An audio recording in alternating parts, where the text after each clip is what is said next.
আসিফ নজরুল আর আইনমন্ত্রী মিলেই কাজ করতে কিভাবে জুলাইকে খেয়ে ফেলে দেওয়া যায়। যে ভাই বললেন ভাইকে গুম করা হয়েছে, আয়না ঘরে রাখা হয়েছে। আমি চাইছিলাম ভাই আয়না ঘরের বর্ণনা দেয়। আমি জানি না ভাইয়ের আয়না ঘরে সোফা সেট ছিল কিনা, লন ছিল কিনা, ভাইকে কি আপনাকে কি 3 বেলা চাটা দিত, দেখার সুযোগ ছিল? তাহলে যদি সুযোগ থেকে থাকে তাহলে আমি বলবো যে হ্যাঁ, সালাউদ্দিন সাহেব গুম হয়েছে। আর যদি এটা না হয়ে থাকে তাহলে হাসিনা যে কথা বলছে সালাউদ্দিনকে আমি কখন গুম করলাম? সালাউদ্দিনকে দোতলা বাড়িতে রাখলাম। সালাউদ্দিনকে দোতলা বাড়িতে, এটা শাহরিয়ার কবির আমি বলতেছি না, শেখ হাসিনা বলতেছে। তাহলে সালাউদ্দিন সাহেব কিভাবে গুম হলেন? যেভাবে কালকে মিথ্যাচার করে কিছু ছেলে পেলেকে আপনারা ছবি লাগায় জুলাই যোদ্ধা বানায় কি করছিলেন সংসদের ওই ভিআইপি গ্যালারিতে বসাইছে। কি তাজ্জব কথা! মানে কনস্পিরেসি একটা শেষ থাকতে হয়। ভিআইপিতে আমাদের মতো লোকেরা যায় বসবে। আপনি এক গাদা ছেলে পেলে নিয়ে গেলেন, নিয়ে যে পুলিশ দিয়ে, এবং আবার বলে দিচ্ছি আমার চোখের সামনের ঘটনা, পুলিশ দিয়ে তাদেরকে ঢুকালেন। ঢুকে আবার বললে দিলেন এই তুমি এই রোতে থাকো, এই রোতে থাকো। এই যখন ওই চিফ হুইপ কথা বলতেছে পুলিশ ভিতরে দাঁড়াও দাঁড়াও দাঁড়াও, সবাই সামনে যাও। এই নাটক বন্ধ করেন, নাটক বন্ধ করেন। কালকে আমি নিজে ওই মেঘনাতে ছিলাম, একদম পিছনে, কারণ আপনি আপনার তো ক্যাডার বাহিনীর সামনে বসায় রাখছেন, আমাদের মতো লোকের ইজ্জত দিবেন কেন? বিয়ের ইতিহাসে এটা বিরল। এবার আমি আপনাদেরকে একটা একটা করে কথা, কোন সংবিধানের কোন ধারার আন্দোলনে এই গণ আন্দোলন হলো? কেউ কি বলতে পারবেন সংবিধানের কোন ধারার আন্ডারে এই গণ আন্দোলন হলো? সংবিধানের কোন ধারার আন্ডারে আপনি পুলিশকে মনোরাস্ত্র দিলেন? সংবিধানের কোন ধারার আন্ডারে হেলিকপ্টার থেকে গুলি চালিয়ে ছোট ছোট বাচ্চাদেরকে শহীদ করা হলো?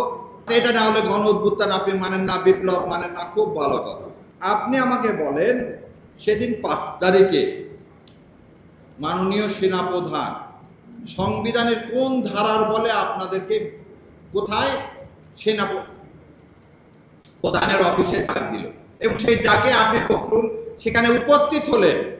দয়া করে বলেন যে সংবিধানের কোন ধারায় আছে সেনাপ্রধান সমস্ত বিরোধী দলকে সেনানিবাসে ডাকতে পারে? আপনি সেনাপ্রধান সবাইকে বলল চলেন সরকার গঠন করি। এটা সংবিধানে কোন ধারায় আছে?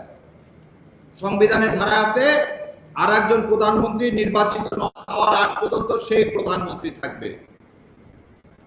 আজকে আপনি প্রধানমন্ত্রী হলেন কিভাবে? 29 সালের আগে তো নির্বাচন হওয়ার কোনো বিধান এই সংবিধানে নাই, আপনি হলেন কিভাবে? এবার আরো একটা জিনিস বলি, আপনারা রাষ্ট্রপতির কাছে গেলেন, রাষ্ট্রপতির কাছে গিয়ে আপনারা তার সাথে আলোচনা করে কি করলেন? সংসদ ভেঙে দিলেন।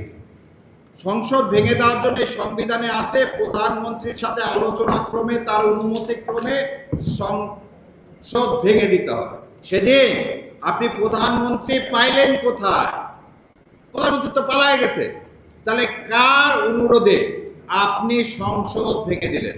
তাহলে এই ভেঙে দেওয়াটাও সংবিধানে নাই। তাহলে আজকে যদি কেউ চ্যালেঞ্জ করে যে আপনাকে রাষ্ট্রপতিকে ক্ষমতা কে দিল, রাষ্ট্রপতিকে এই ক্ষমতা কে দিল? কারণ সালাউদ্দিন সাহেব আবার বলতেছে রাষ্ট্রপতিকে দিয়ে ইউনূস সাহেব জোর করে অনেক কাজ করাইছে।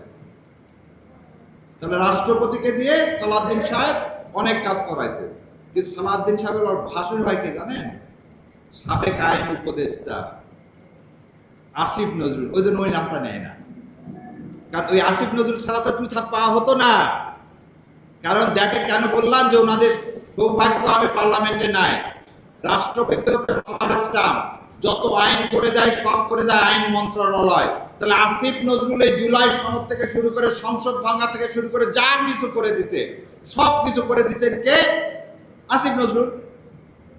আর আসিফ নজরুল কোনো কিছুই রাষ্ট্রের অ্যাটর্নি জেনারেলকে না দেখা করাতে পারেন না। সেই সময় রাষ্ট্রের অ্যাটর্নি জেনারেল কে ছিল? আজকের আইনমন্ত্রী। আইনমন্ত্রী সাহেব ওই জন্য একটা বারের জন্য আসিফ নজরুলের নাম নেয় না, কারণ আসিফ নজরুল আর আইনমন্ত্রী মিলেই কাজ করতে কিভাবে জুলাইকে খেয়ে ফেলে দেওয়া যায়।